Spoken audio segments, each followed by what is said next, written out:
welcome guests from near and far.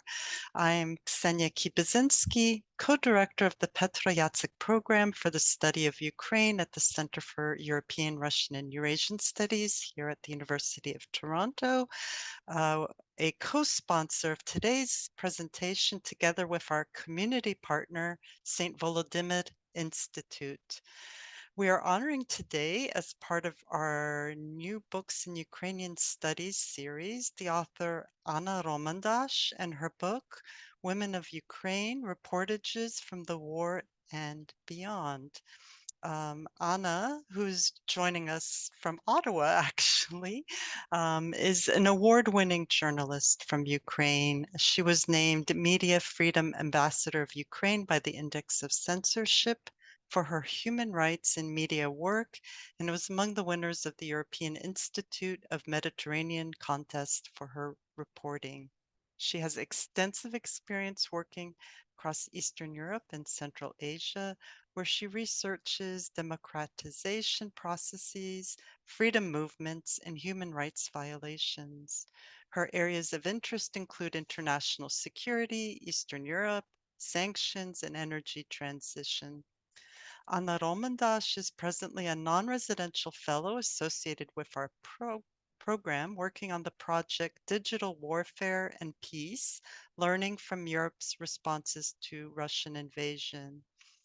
She's also a fellow at the Human Rights Center at Claremont McKenna College, a digital scholar at Vassar College, and holds a master's in global affairs from the University of Notre Dame. And with that, I'm going to ask Anna Romandash to get us started to tell us about her book and maybe about how and why you chose to report on women's experiences. So over to you, please.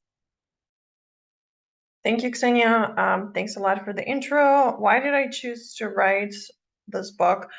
So briefly, yeah, I'm a journalist by training. So prior to the Russian full-scale invasion of Ukraine, I was doing a lot of media work, a lot of reporting, but that was basically reporting about foreign affairs for a lot of Ukrainian audiences. So I would, just track what's happening in the world and try to explain that to the people of Ukraine in Ukrainian language. And already back then, I noticed that, I mostly got to speak to a lot of men in the positions of power. That was during the period, between 2014, 2022, when the war in Donbass was already taking place, annexation of Crimea already took place. So there was some interest to Ukraine, and I did get to report on some international affairs that had a Ukrainian angle. But very often that angle, it was kind of hard to convince or hard to sell the discussion on Ukraine. Like a lot of decision makers in Europe and beyond, they were like, yeah, there's this problem in Ukraine, but it's not a big deal. It's just like one of those not so frozen conflicts. So I saw these two problems. The first problem was that um, it was very male dominated field when it comes to international relations, foreign policy, decision making. But it was also a field where Ukrainian voices were not very well represented. So in 2022, things changed. Obviously for the worse in terms of that this war that was in eastern Ukraine for the most part, like the hot stage of the war and the annexation of Crimea, so southern part, it expanded to the rest of Ukraine.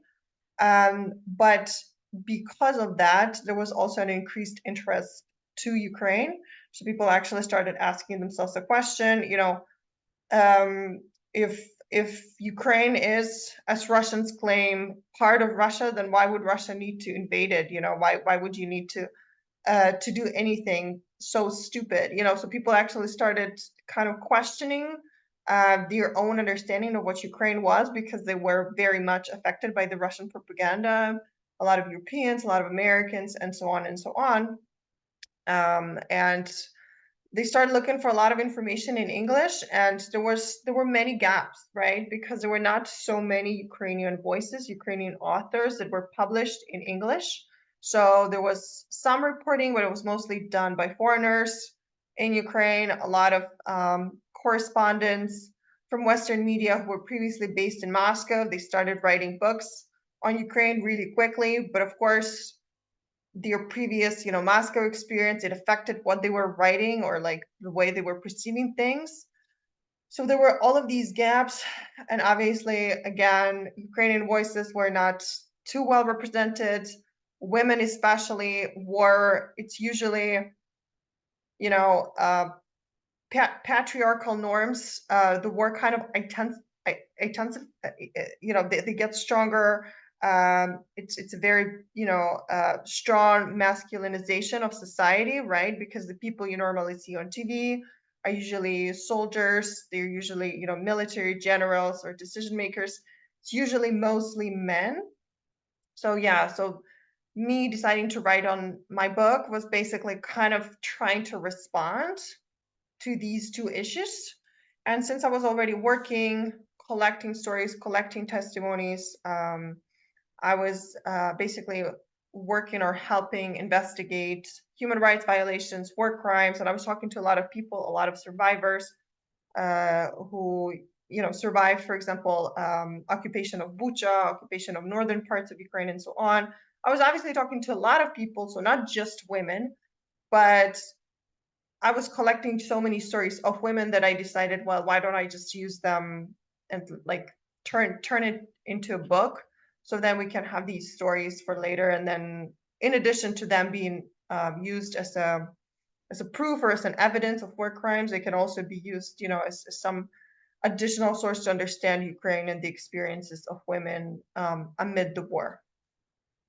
Thank you. So, what struck you most about these women's perspectives of Russia's war against Ukraine? And were there any particular stories that stood out for you that you could share with us?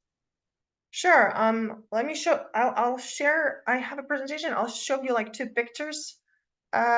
Maybe if I can do that right now. Yeah. Do. Give me a Yeah, sec. we'll just go ahead and we'll wait for you to get your Yeah. slides up. I think you guys can see my slides, right? Yes. Great. So this woman that you see on the picture, was one of the, let's say, um, protagonists that affected me more, or like one of the most interesting, inspiring individuals that I've talked to. So her name is Anastasia. So she's a member of the Ukrainian Armed Forces. She's a former journalist. So I kind of learned about her through like my media circles from my colleagues. So what struck me about her story? So this is her fiance on the picture, and he was a volunteer with the Ukrainian Armed Forces since basically early days of the invasions of 2014, so before the full-scale invasion. So he was originally from Luhansk area. This is the area that's been occupied since 2014. His parents remained in occupation, and they are still in occupation. Um, his parents are pro-Russian, so they actually supported or welcomed Russian soldiers in 2014 when they came. And he, unlike his parents, unlike a lot of people in his environment, he was based in Ukraine-controlled territories. He became a journalist. He joined the army. He was a volunteer, and he was fighting. Prior to 2022, he was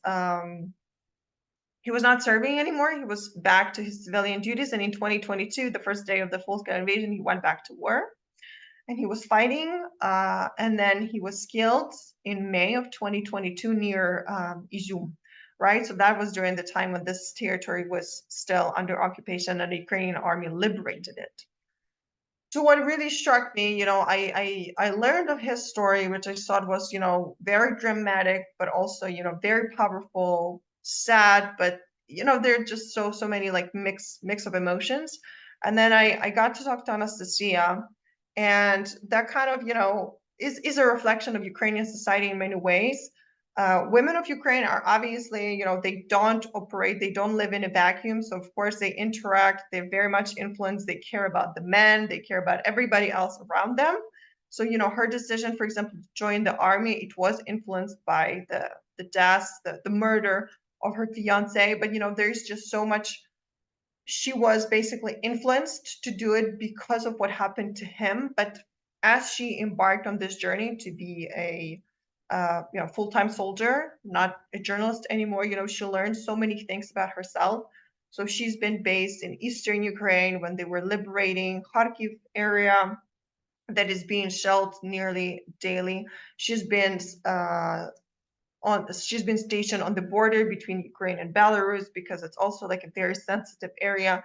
This is the area from which a lot of missiles are being sent into Ukraine. So that was something that really struck with me, how a lot of women they never imagined that they would be in this situation. So and now they're making this decision to basically go defend your country. And this is something that is shifting a lot of narratives that women are not required to join the army, but a lot of women still choose to do so, right? And this is a very important message, that there are a lot of women who volunteer. There's very large women in the Ukrainian army, and I think this is kind of like what affected me, because her loss basically led to her like a major personal transformation. This is another story that moved me. So this is a story of a family that it's a family with many children, 9 children. So some of them are biological children, the rest are adopted children. And basically, this family was torn apart during the full-scale invasion. So the parents were in a different city from some of the children. Some of the children were basically uh, like doing a camp. They were at a camp when the full-scale invasion happened. So parents were in one city, the children were in this camp. The full-scale invasion happens. The children are in the territory that's already occupied. The parents cannot get to them. So this is basically a story of a mother and how she was trying to get to her children. Like basically there's a front line. The children are stuck in this extremely dangerous territory. They were in Mariupol. So it was extremely terrible, So basically you don't have like a cell phone. You don't have any connection with your children. All you know is that they're outside, and they caught a pigeon, and they're trying to eat that pigeon because there's no food and there's no water and there's no electricity, nothing. And she cannot get to her children. And basically this is a story of how she, thanks to support of some volunteers, was able to get her kids back to her and like reunite with them. So it also kind of, it's like, there are many different problems, but it's just very difficult to kind of comprehend what it's like. Here we live in like 21st century, and then suddenly, like on the next day, you cannot get to your kid because your kid is in this town that's being destroyed as you are. And I think for me, what was really like, well, moving, talking to her, she wasn't in a safe place. She was also, in Ukraine, missiles were falling on her and so on. But she was like, well, I am safe, and here's my child who's not safe, which was, none of them were safe. But, for her, her own personal safety was just so unimportant, because she really cared about like getting her children back toward her to her. So that's something that was very interesting for me, and I never assumed that I would be collecting stories of that. And what was also very important about this story, if she didn't manage to get her children to her, if she didn't find volunteers, soldiers, everybody who helped her, her children would actually be sent to Russia to be adopted, because they were adopted before, so they weren't her biological children. And when she did manage to get a hold of her son, who was there in Mariupol in occupation, her oldest son, who was adopted, not a biological kid. Apparently, it was extremely important for the Russians, for the occupying so-called authorities, because they said, well, since you're not her biological kid, we're just going to send you to Russia, and then we're going to have another family adopt you again, right? So there was a terrifying thing for everybody. So that was a very emotional story to do. And then I did a lot of stories about Ukrainian diversity. So that was basically me trying to respond to a lot of propaganda that was out there, especially in the early days of the full-scale invasion. very big story was, a lot of Ukrainian women and children were let into the EU countries that are on the border with Ukraine. But that wasn't always the case with a lot of non-Ukrainians. So a lot of non-Ukrainians who lived in Ukraine at that time, they complained that they were denied entry into EU countries because they didn't have visas and so on and so on. And Russian propaganda basically turned it around and said, well, this is all about racism. European countries, they're letting in like white Ukrainian women, but they don't want to let non-white, non-Ukrainian people in. So I also wanted to address that basically to talk, well, first of all, not all Ukrainian people are white. There are a lot of Ukrainian people who are not white, who still identify as Ukrainian, and their stories matter, their voices matter. Stop painting Ukraine as just like we're not all blonde and blue-eyed. We're different people. It's a very mixed nation. Um, so basically, to kind of address that Ukraine is diverse and it's very much changing. So people's perceptions on what it means to be a Ukrainian, what it means to be a member of Ukrainian society, what diversity means, what respect means, and so on, and what Ukraine should be like after the end of the full-scale invasion, after the victory, that people should be more, open, liberal, and embrace diversity and so on. So there were many different stories like that I just, really, really enjoyed doing. And that was pretty much, you know, basically they were inspiring me to do more interviews, to collect more data and so on. Thank you. I guess a bit related, and you were a bit touching on this. There was a question from Alexander Schwartz, one of our participants.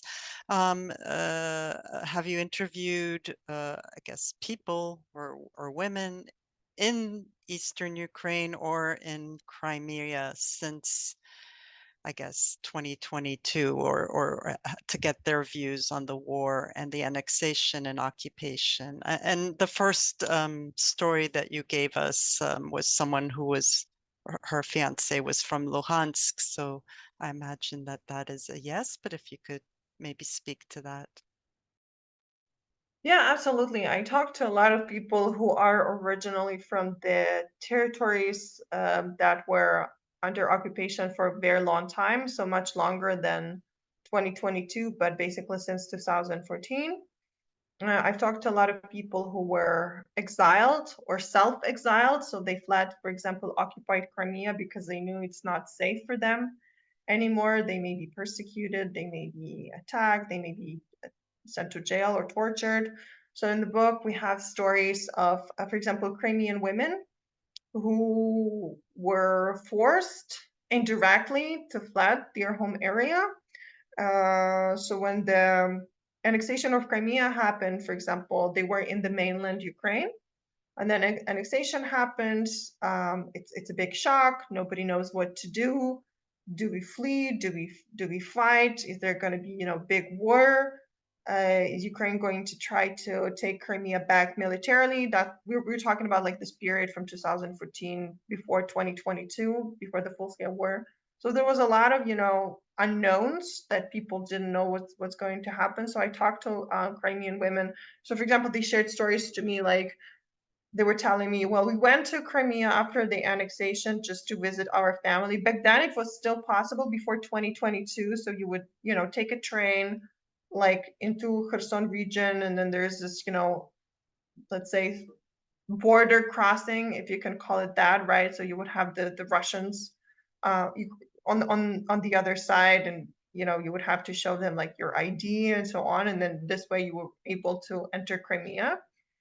So these so some of my protagonists, they told me like we went into Crimea and we had a Ukrainian flag in our car. We obviously hid it. It wasn't clearly visible. And then we came into Crimea around Independence Day, 24th of August. And then with my family, we drove to this like remote beach in the area, and we put the flag, and we kind of had this like small celebration. And then obviously it was kind of done in secret, right? So yeah, you have the flag and you do that celebration, but this is a remote area where nobody's supposed to see you. And then on the next day, they had like their car damaged, and then basically the intelligence, the Russian intelligence, just communicated to them, you better leave, otherwise, the damage to your car is not going to be the last thing that's going to happen to you. So that was before 2022.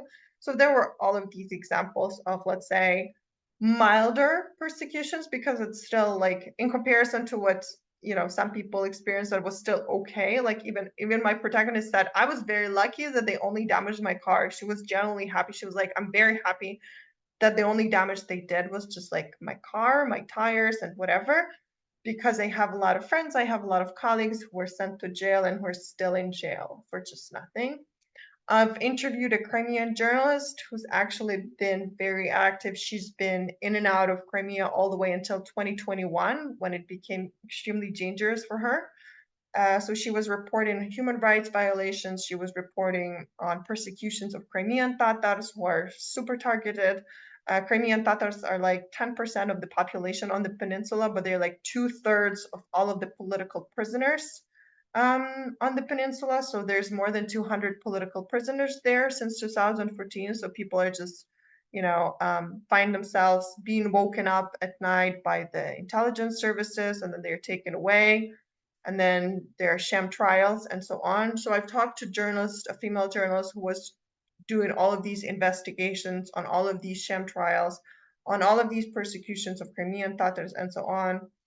And she told me, well, on my last visit to Crimea, she's originally from Sevastopol. So she said, on my last visit to Crimea, somebody put like two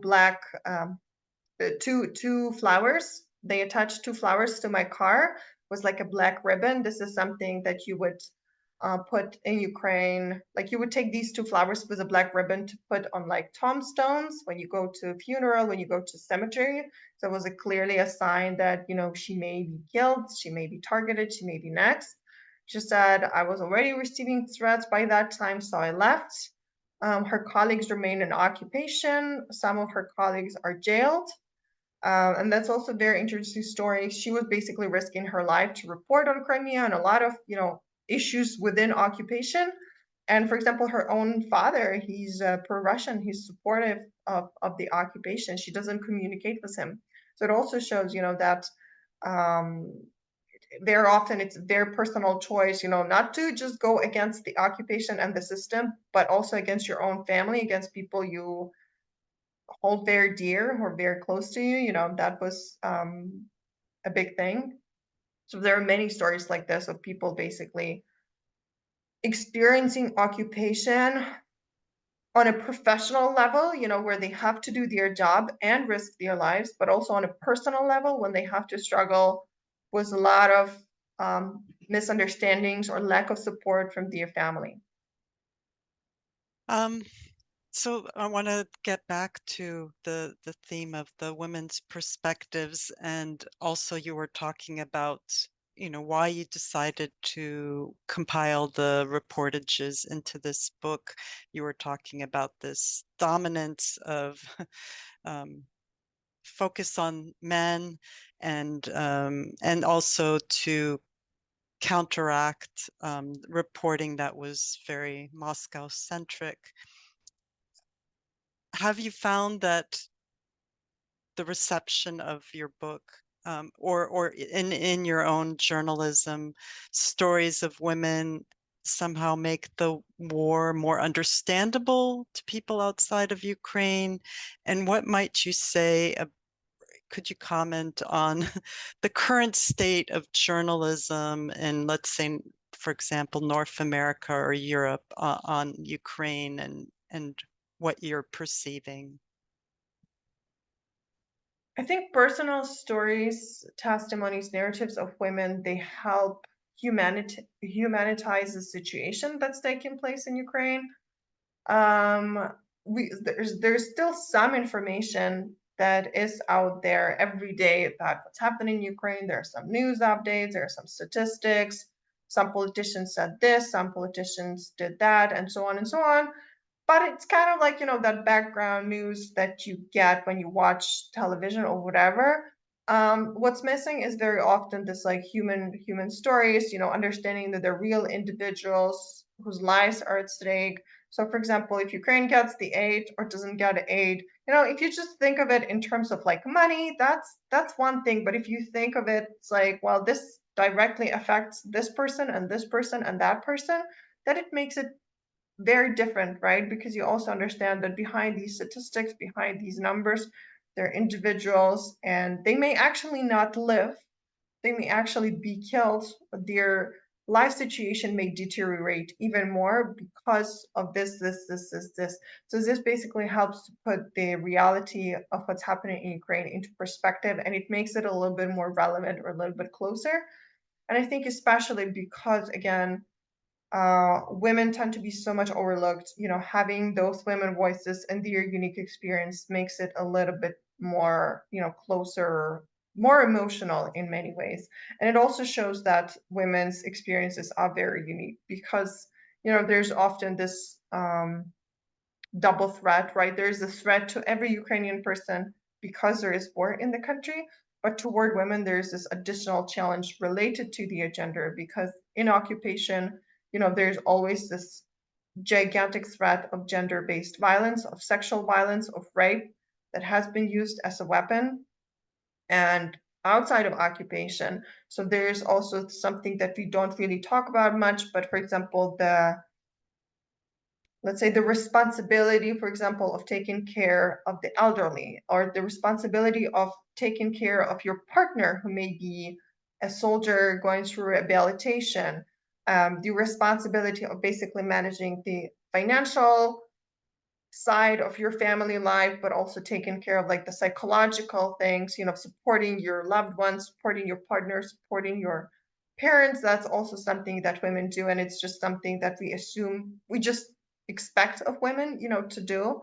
And most Ukrainian women do it. They are very good at it.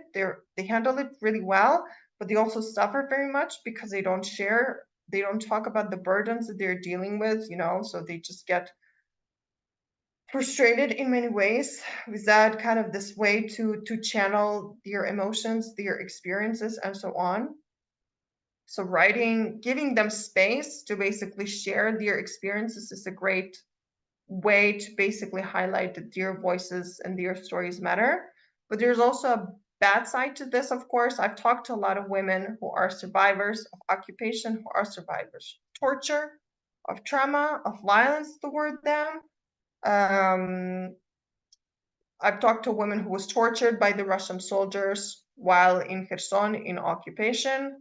I've talked to a woman whose house was destroyed by a direct missile. So she was just basically miraculously survived. So she was sleeping, her apartment is gone next minute, and she's lying there all covered in blood and so on. As I talk to these women and I ask them questions, they do get to share a lot of things that maybe they wouldn't have shared otherwise, but they also have to relieve a lot of negative things that maybe they would just rather forget and not talk about. So I understand that too, that talking to me or talking to any journalist, it's also another traumatic experience, and you have to be really careful about it because you don't want people to suffer even more as they're sharing their testimonies with you.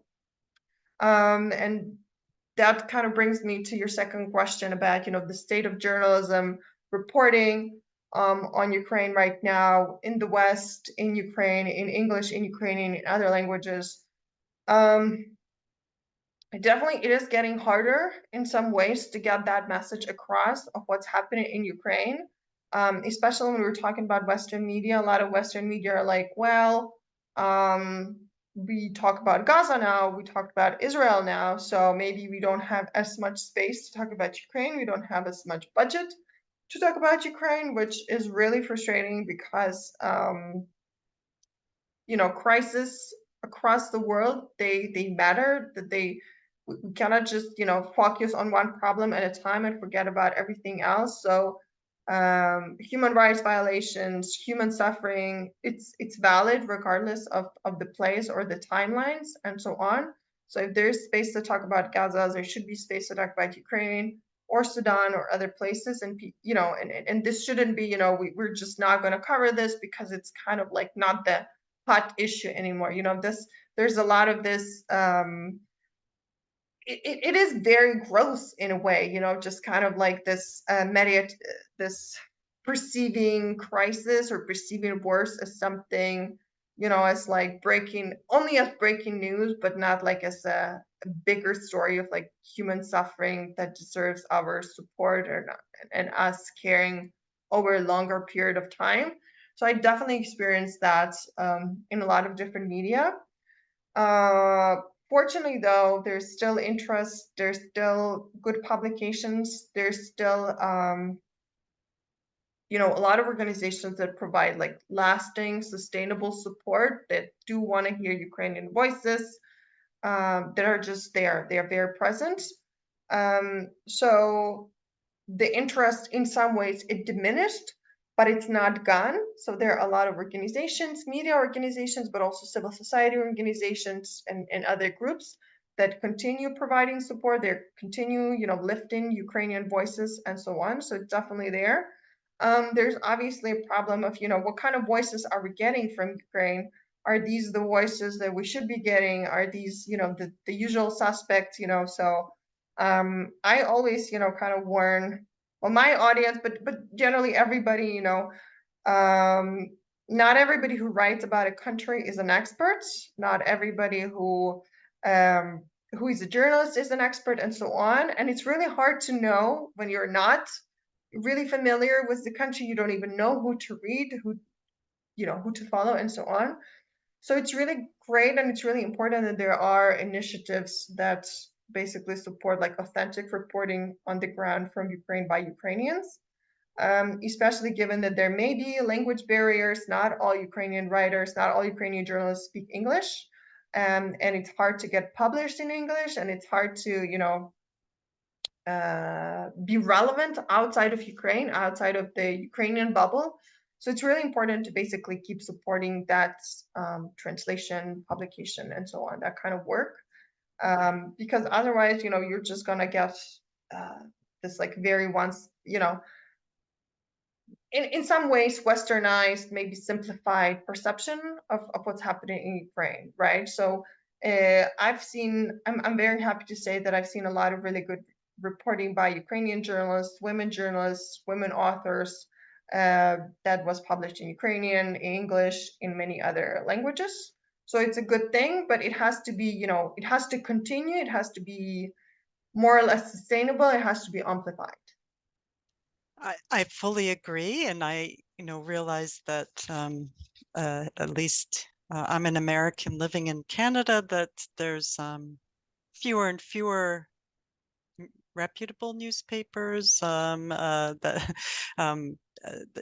because of the internet and social media has taken money away from news coverage, and for example in Canada you can't share news stories through social media platforms such as Facebook, because of journalists not and newspapers not getting money for that.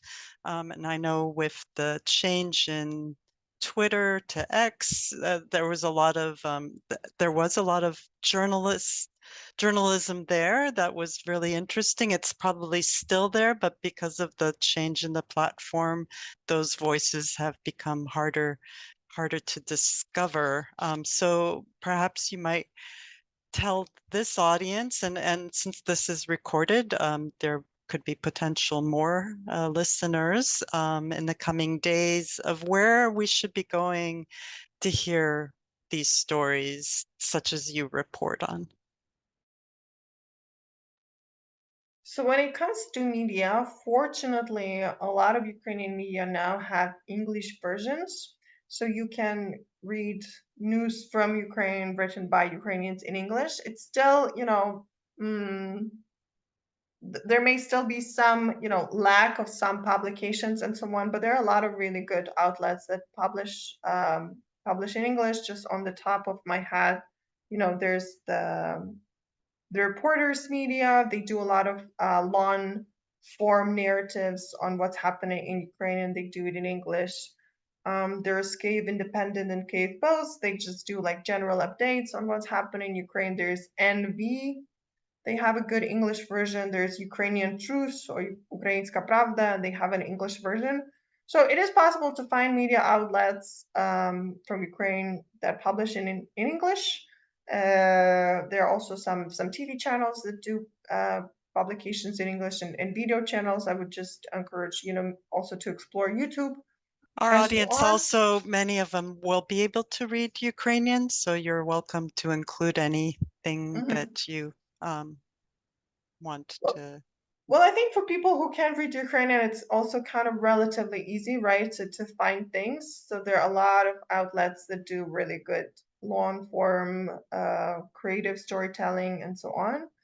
Um, so it's not hard to find information. I just think it takes an effort to go beyond, what you're really used to. If you're, really used to watching, if you're in Canada or the US or the UK, whatever place you are, you're probably more used to reading local media, national media.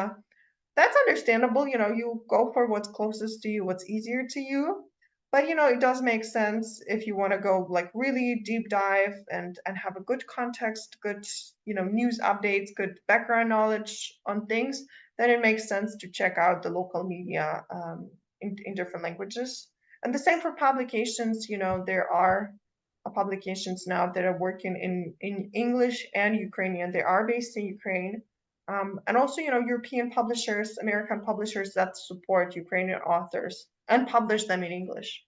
Yeah, no, there's a wonderful work being done on translating poets and novels and firsthand experiences. It's really blossoming. I'm going to take a couple of questions from the audience and maybe tie them together. So your story about the family, the parents that were separated from their children, I think resonated with one of our participants, Susan Singh. And she just wanted maybe for you to elaborate more on the disappearance of children into Russia and how widely has this come up in your interviews? And then I think that maybe not quite related, but I'll ask them too, just to give you a little bit of a breather about there's so many women and children now outside of Ukraine. I know I've looked at the numbers. It's very large, and they are mostly women and children. Have you interviewed any of them, and what is your impression about the likelihood of them returning when victory comes to Ukraine, and what the future holds for them? So those are kind of two different questions, but for you to consider. Thanks. I'll start with the first one on the deportations or stealing of Ukrainian children and the whole scale of the problem. So this problem is much bigger than we imagine. So we are talking about hundreds of thousands of children who were illegally deported, who were taken away from Ukraine and are now in Russia. Some of them have already been adopted against their will into Russian families, and there is this process of basically turning them into little Russians, re-educating them, changing their identities. It's a horrifying story. It's really scary and it's really disgusting what's happening. Just because it's just so shocking that it can still happen, and then we can just like, people who should know what's wrong, what's right, they still do this absolute evil even knowing that it's wrong. This is a huge this is going to have a huge long-term impact on Ukraine, basically losing so many of its children, because it's very difficult now to track children, to return them to Ukraine, basically, especially after all of this trauma, all of this damage that they've been through. So, for example, a lot of those children, they were, let's say, in an orphanage, then the full-scale invasion happens. They're extremely traumatized, they're terrified, they don't know what's happening, and then they're forcefully taken from this home where they were into a different territory, and this is where they are, stationed for a while, and then these strange adults come, and then they just adopt them, and this child has to, be in this whole new reality, and they may not even know what's happening, and especially if we're talking about children who are a little bit older, so teenagers, the ones who managed to return, who were returned by volunteers or who fled even by themselves, they talk about, obviously how they were mistreated, how they were forced to say certain things, how they were basically kind of going through this brainwashing process, and so on. So this is really terrifying what's happening. I've talked to mothers, like the first family I mentioned, but I also talked to another mother who've lived through something very similar to this. So very scary story that had a relative happy ending, if you may. So my protagonist, she is also a woman soldier, so she volunteered to serve in the Ukrainian armed forces as a medic, and she's originally from the Kharkiv area that was under occupation for a while until late 2022. So she went to volunteer as a soldier, as a medic with the Ukrainian armed forces, and her daughter, who was 12 at that time, she stayed with her grandparents. So this woman soldier's parents. So this woman goes to fight. She's a medic with the armed forces. Her daughter is with the grandparents. And then after the full-scale invasion, this territory where the child is, it becomes occupied. So this Kharkiv area, and the child is under occupation, and this woman cannot get a hold of her child. She cannot contact her parents. She cannot contact her daughter. They are in occupation, and this woman is wounded while she's on the front line. And then she is basically unconscious. She spends a few weeks in the hospital. Everything that she had, her phone, her documents, everything was destroyed. It was a big missile attack on the front line positions. When she finally wakes up, when she comes back basically to her more or less normal state, she's trying to contact her daughter. She's trying to contact her parents again, and when she finally reaches out to them, it turns out that her daughter was taken away from this occupied Kharkiv territory into Russia, and the daughter was taken by another relative, um, of that woman, like by a distant relative in that family, and that daughter may or may not be adopted sometime soon in Russia. And this woman, when she learned that she doesn't know she's paralyzed, she cannot travel to Russia to retrieve her daughter because she's a veteran. She's a soldier of the Ukrainian armed forces. So she tries to enter Russia through whatever means, through Poland or Lithuania, whatever. Um, Most likely she would be sent to jail. That would be probably let's say, the better scenario. The worst scenario would probably be something even worse. So she cannot just go to Russia and try to find her daughter there, but she also cannot just sit in Ukraine and like let her daughter be adopted or disappear somewhere in this gigantic country. So fortunately, there are volunteers within inside Ukraine, and they have contacts in Russia, and they help find children and bring them back. Obviously, they don't advertise their how they work too much because there's so many children to find. So obviously, the quieter they are, the better their chances are to rescue more children. But this is basically like one of those stories that it kind of sounds like a movie. You go to fight in a war, you get wounded, and then your child's gone, and you have to find them in the occupying country. So these stories are unfortunately not one in a million. These stories are quite common, where you cannot find your child, or where your child is in Russia. You're either a parent or a guardian, so you kind of know where they are, the location. You may be able to contact the children, but you cannot travel there. You cannot get them. And obviously, it's the worst when it's very young children who you cannot communicate with because they're too small and they don't understand what's happening. But this is unfortunately a very huge thing. And through my reporting, I discovered a lot of intermediaries who facilitate stealing of children. So there are some collaborators on the occupied territories. There are a lot of, organizations that support kidnapping of Ukrainian children in Russia. Russian Orthodox Church is a key player here, so they are the ones basically facilitating or basically placing children into different homes that after that they're being adopted by different people.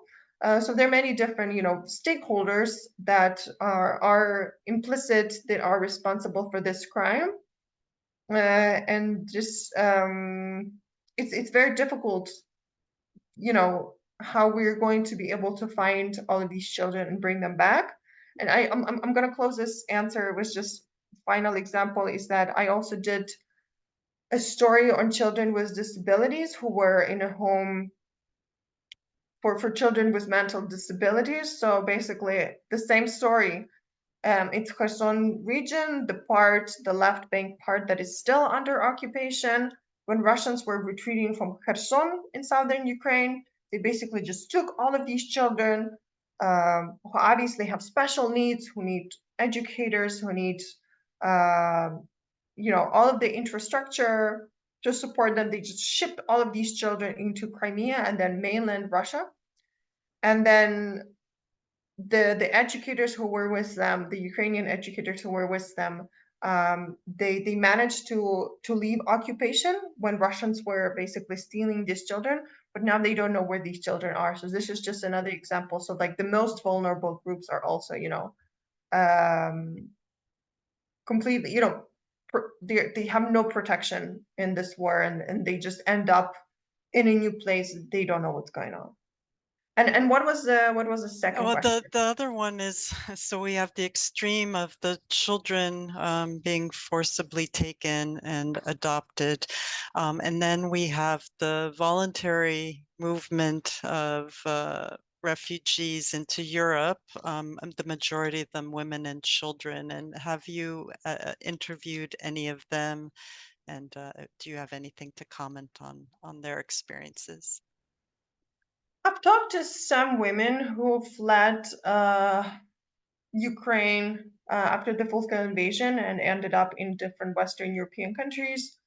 For example, there was one family, they had to flee Eastern Ukraine in 2014 because they were from Donetsk region, so Russians destroyed their house.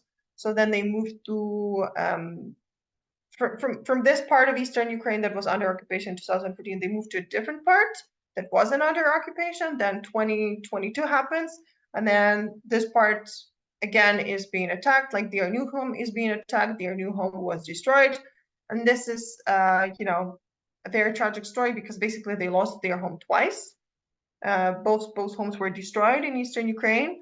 They were in occupation. They had to go through the filtration camps. So basically, Russians took their phones, they stripped them naked, they asked them questions. This woman, she has a mother with a disability, she has children, she has a husband. They were fortunate enough to survive the filtration, and then from the Russian occupied territories, they entered Russian territories. From Russia, they went to the Baltic countries, so they were able to flee from the territory of Russia through Baltic countries, and they ended up in Germany. There are also some stories of women who had the same basically experience. So they were in occupation. From occupation, they fled. The only way you can leave occupation is if you go farther into actual Russia. And then from Russia, you flee to the neighboring countries, so the Baltics, Finland, and so on. And actually, so I have some stories of women who did this huge journey from occupied territories of Ukraine into Russia, Baltic countries, Poland, and then back into Ukraine. So they are now in Ukraine, in Western Ukraine, right? So they are internally displaced people, but they actually went through all of these refugee process. But there are also some women that I've talked to who are in Europe, who are in the West, who fled like during early days of the full-scale invasion, and some cannot wait to return. So every day is just like, when are we going to be back? When are we going to be back? But there are some women who are already, feeling that maybe they will stay. So the longer war continues, the more there will be people like this who are already, settled in a new place and they don't want to move back again after a lot of trauma. They may not have a house anymore. They may not have a home. They may not, some of their loved ones may have been killed. They might have experienced a lot of things.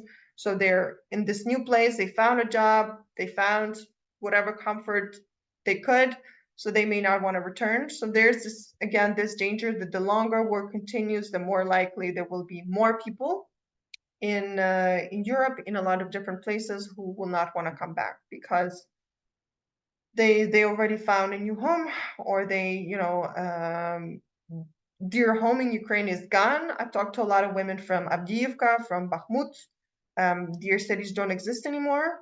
People from Mariupol, their cities don't exist anymore. Definitely not in this, not the way they were before 2022. So some really want to go back, but they also understand, even if I return to Ukraine, that's not going to be the same Ukraine, because it's not going to be my home, which I left because my city doesn't exist. So even if I'm in Ukraine, of course it's going to be better because I'm around Ukrainians, but I'm not going to be around like my area, my local people, because that just doesn't exist anymore. No, and I completely understand that as a daughter and granddaughter of people who fled in 1944, 45, who stayed in Europe and then immigrated to North America. So it will be a similar experience.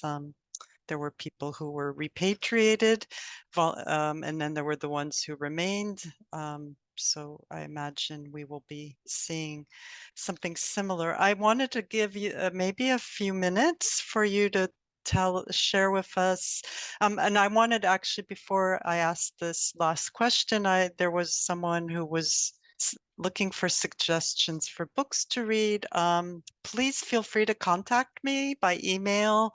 And my email is my first name dot last name at utoronto.ca. So I can certainly suggest some wonderful books that have been published, some dealing with women's experiences, poetry, novels, a lot of and let me know if you can read Ukrainian, or if you want English. There's a lot to be read.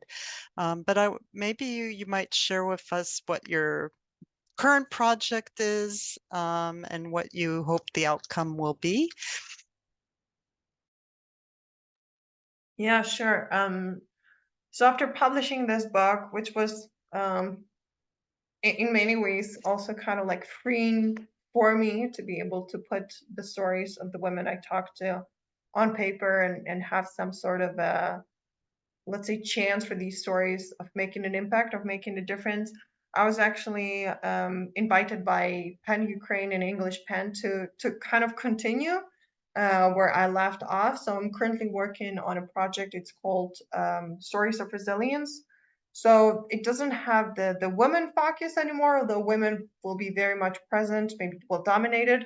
Basically, Stories of Resilience, it's going to be a project of Ukrainian people who work with words, so authors, teachers, artists, and so on, who collect stories, who collect folklore, who write, who publish, and so on.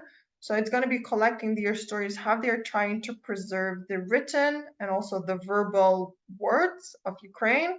And this way, basically, help Ukrainian culture persevere, help Ukrainian culture survive under occupation, under the constant threat because of the Russian war, and so on. So this is also going to be a booklet in Ukrainian and in English, and that will be published in the end of this year. And I'm really looking forward to collecting stories. So here I will focus a lot of indigenous voices from Ukraine, so Crimean Tatars, and the way they work to preserve their language, their culture. I will talk to Roma communities in Ukraine and how they fight, maybe double discrimination, right? So the first one is, all Ukrainians face this war discrimination, right? Having to survive and also think about things besides survival, but there's also this additional layer of discrimination being the Roma community, which is a community that is very much uh, di- uh, discriminated all over Europe. So, how they try to preserve your culture, preserve your language, and so on. So I will be talking a lot to teachers. So how do they manage to pass on the education, love for Ukrainian language, love for Ukrainian literature, while they also have, to make sure that their students are in the bomb shelter when there's an error alert and, the whole disruptions to the educational process and so on.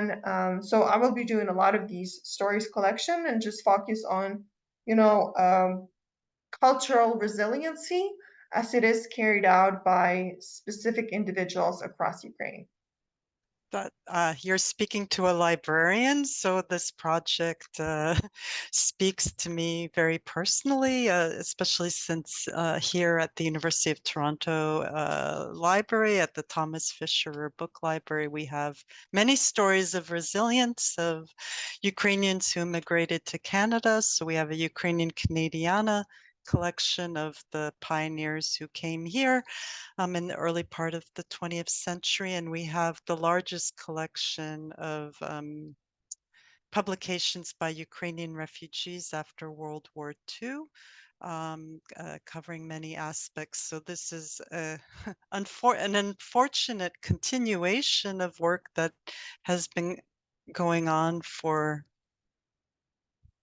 hundreds hundreds of years.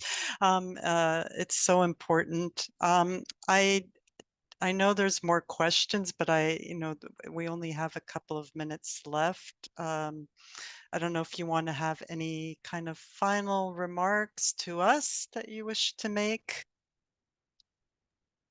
Thank you. Thanks a lot for having me, and thanks a lot for the interest and support for Ukraine.